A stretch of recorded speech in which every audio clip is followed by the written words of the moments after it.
Hello everyone, my name is Andrew Perez and welcome back to another East Brunswick Human Relations Council event.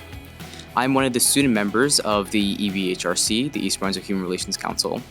And the EBHRC is a council appointed by Mayor Brad Cohen, and the main focus is to plan events that promote diversity, tolerance, acceptance, and inclusion across the township of East Brunswick.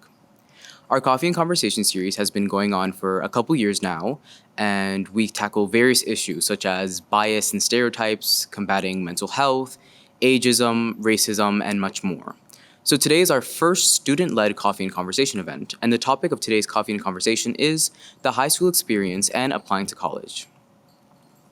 So, can you two introduce yourself and let us know where you'll be attending next year and what you plan to major in?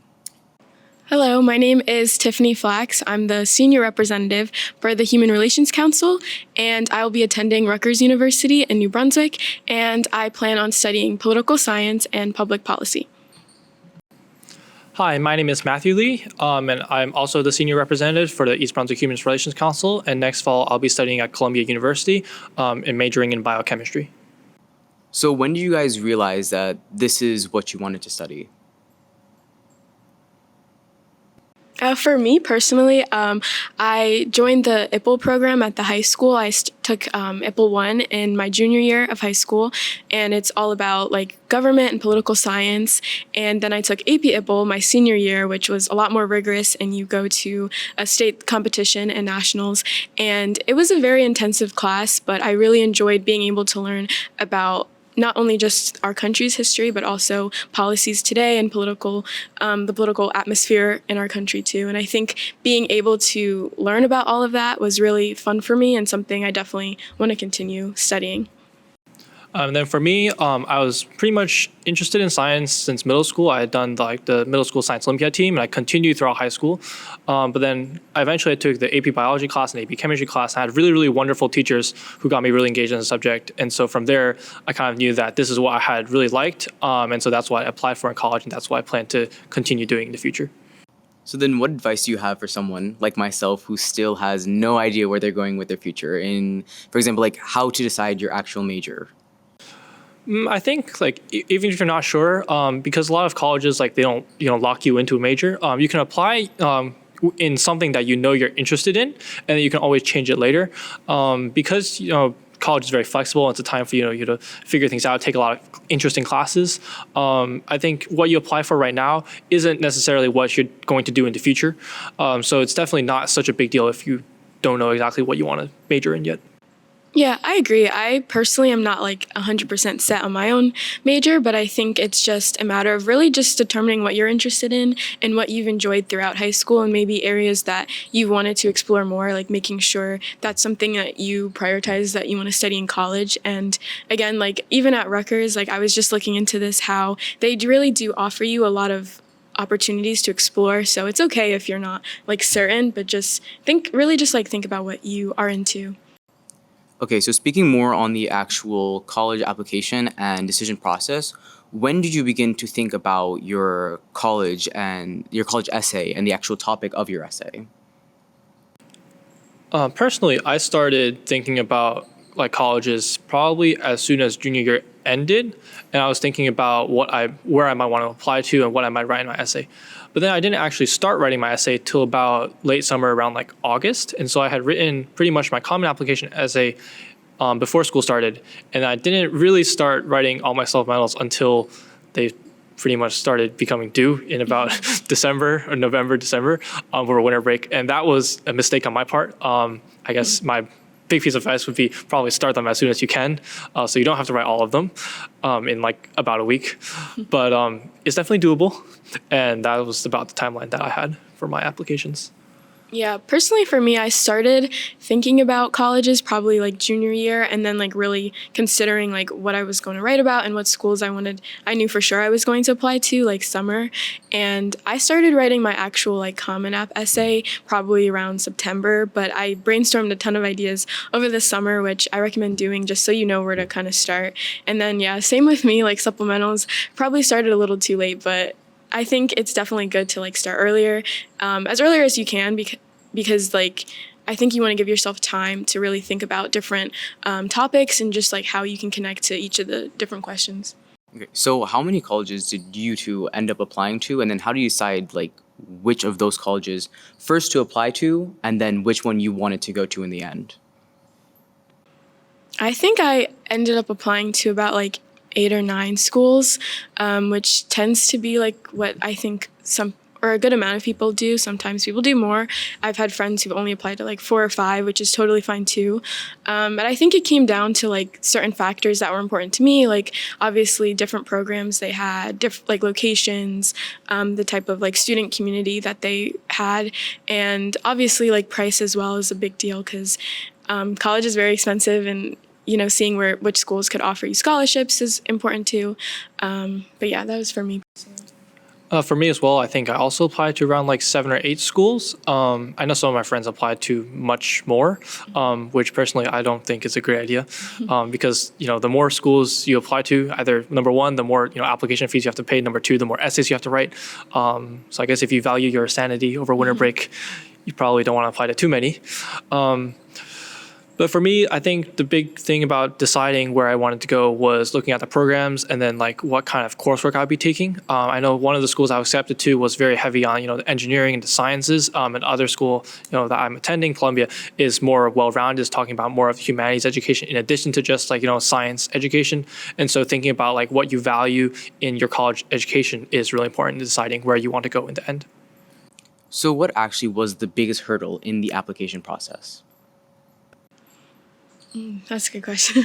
I would say the biggest hurdle for me was probably, honestly, like deciding what I was going to write about, because I think you hear so much about how competitive the application process is, and you want to try and like curate the best responses that are going to be different and stand out while also not being too out there. So I think that was hard for me to like really kind of like understand what I wanted to talk about and still consider what colleges might be into.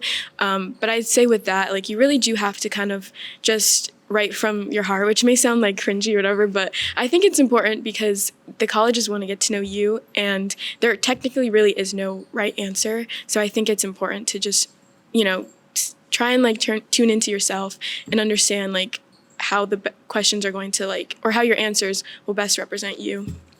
And then for me, I think the hardest part was once you draft a response and you revise it, like at one point, do you say this response is good enough and you're going to submit it and you're going to move on to the next question? Because obviously, at least with your common application and probably the majority for supplementals, you're going to write like a first draft and you'll probably have maybe a second draft or even a third draft. And so once you get, the second or third draft or even the fourth draft, maybe at that point, your response is getting a little bit better, but you're spending so much time on that one response that maybe you're not getting to the other responses. And, because you're going to be applying to multiple schools and you have so many responses you have to write, at some point you have to be able to say, this is good enough. Spending, a ton of more time on it isn't really going to help it get that much better.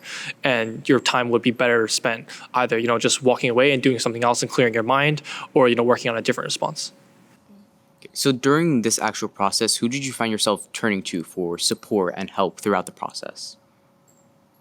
For me, definitely my family, my friends. I showed a lot of my essays I showed pretty much all my essays to my family, and then a lot of my essays to some of the friends who had already graduated and they had gone through the college application process before. They knew kind of which essays they wrote, which worked, which essays didn't really work so well, and so they were able to give me really valuable feedback. So I think number one piece of advice would be show your essays to as many people as you can, and hear what they have to say. Take it all with a grain of salt, because ultimately it is your applications, your essay. You want to show who you are, but you do want to know what other people think if they understand what you're trying to get at.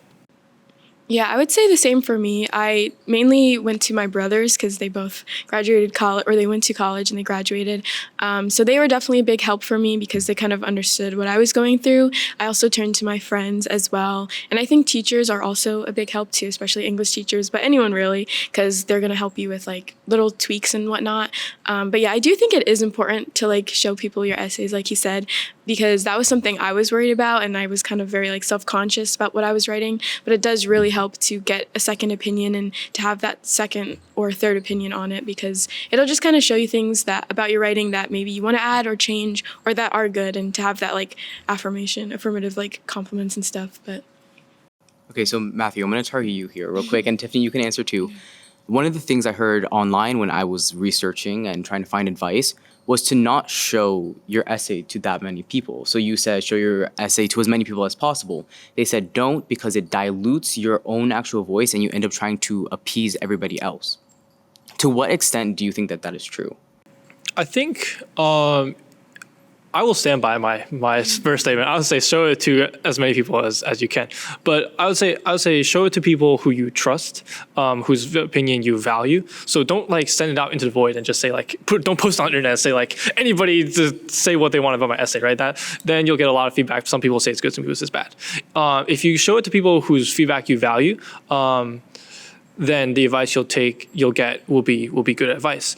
I think because you're still the person who's writing it. If you're somebody who can take criticism of your writing and you can revise it with that in mind, then go ahead.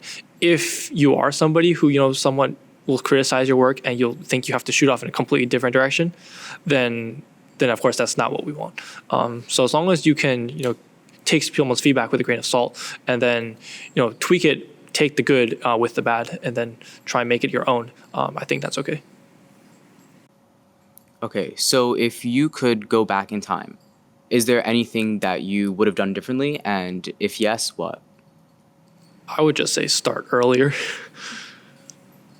Yeah, I would say the same thing. I think it's really important to give yourself as much time as possible because not even just to write it, but honestly just to think through everything and kind of relieve all that extra stress because you don't want to feel like you're cramming everything and you're not putting your best work out there when you're submitting. So definitely more time, for sure.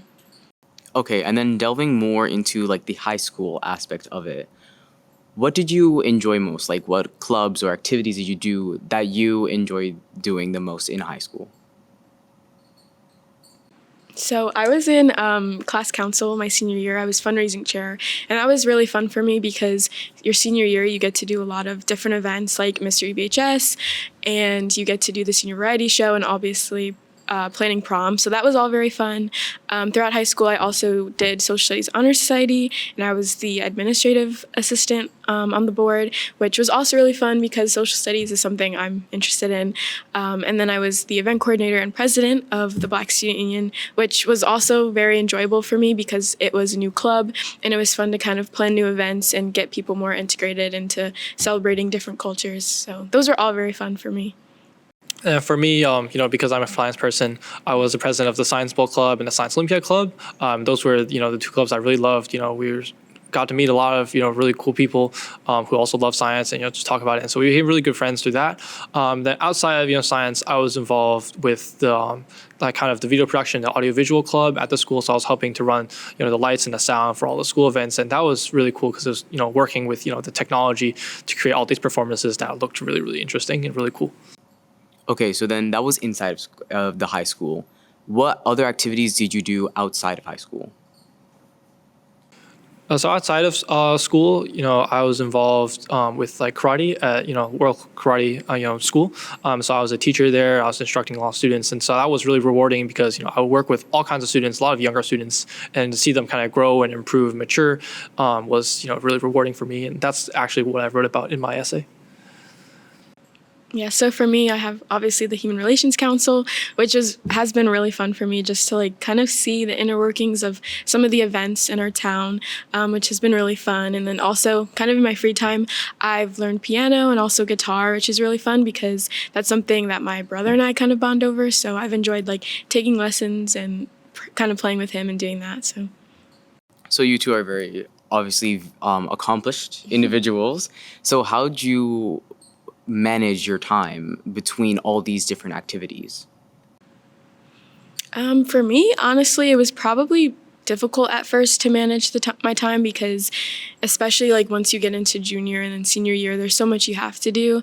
But I think the biggest thing was kind of like planning out my schedules and prioritizing the things I actually wanted to do. So obviously school came first for me, but if I knew I wanted to like go to different meetings for clubs, or if I knew I wanted to, spend time practicing piano or guitar, like I would prioritize that and remind myself that this is something that I enjoy and I want to spend my time doing that. So I think for me, especially like throughout junior year was like coursework was very heavy, and then senior year college applications were very busy. I think knowing that you have some time that you carve out for yourself, that you're going to say you're not going to really do any of that, and you're going to focus on what you do for fun or what's something different. So like for me, every Saturday I would go and teach karate, and so no matter how busy the coursework was or the college application process was, I would like on Saturday I would go and teach, and that would be my time to step away and do something else that I did for fun, that was rewarding for me. So then what were the biggest challenges you faced in high school and how did you overcome them? Yeah. Okay, I think for me, honestly, was the transition from sophomore year, where I was like virtual the whole year, to junior year, where I was like obviously taking much heavier course load and joining more clubs. I think that transition was very difficult because I just wasn't used to it, and also being in the high school. But I think personally, I just kind of relied on my teachers and my friends a lot to kind of like offer that extra support to kind of like get me through things as well, and also just like establishing habits and like a good routine to kind of make sure I'm like managing everything well. Yeah, and then for me, I think at least going from sophomore to junior year wasn't too bad for me, but from going from junior year to senior year was a little bit harder because at least in junior year, I knew, well, I was taking harder courses, but I've been taking courses throughout high school, so it was like, oh, you work a little bit harder, you kind of do what you've been doing just a little bit extra. But then going from junior to senior year, you kind of realize that we're not really focusing on just coursework anymore. You have to do well in school, but you also have to start writing essays. I've haven't really been writing essays aside from English essays. So writing about English, writing those college applications, really digging deep to find out who I really am and what I want to do with my life. Those are big questions that were difficult for me to answer while going through the college application process. Yeah, I would agree with him too. I think that is difficult because you are so focused on school junior year with obviously your courses and also like SATs and whatnot. So then to kind of like think about the rest of your life when you get to senior year, it is definitely difficult, but I think it's necessary, obviously, and important to kind of like take that step back and realize that, high school is such a small bubble and like there is a world outside of that. So I think that's kind of hard to like kind of shift your mindset about that. But I think, yeah. Yeah, but I do think that like afterwards you come out of it, at least after, you get all the decisions back and all the pressure is kind of gone, you kind of realize, oh, going through all that reflection was good for you. And then you do have a clear picture of, who you are and who you want to become. And so I think that is, very useful, going into college and beyond to have a clear picture of, what you want to do. Yeah, it is stressful, but like it is also very exciting to think about life beyond high school and kind of what all the different like paths you could take. Okay, so with all this amazing reflection that's going on right now, looking back on your senior year, what did you enjoy the most? I definitely enjoyed, the end of senior year when we had, graduation, yearbook signing. And, that's kind of, bittersweet because you realize, oh, a lot of these people, you've been really good friends with, but, very likely you might not be able to keep in touch with them after high school. But then you realize, oh, you've had all these, good memories together and you feel, really great to have gotten to know everyone and lucky to, have made all these memories. And so at that point, everyone's just kind of celebratory, and I really enjoyed that part of high school. Yeah. I'd say my favorite parts have been the different school events that we have.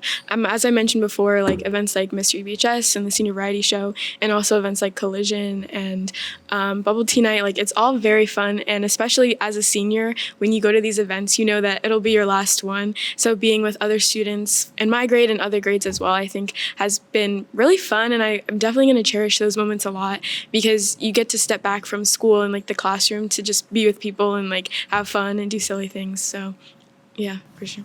Okay, so finally, I'd like to thank both of you for being here today. Tiffany and Matthew, thank you for all of your amazing advice and remarks.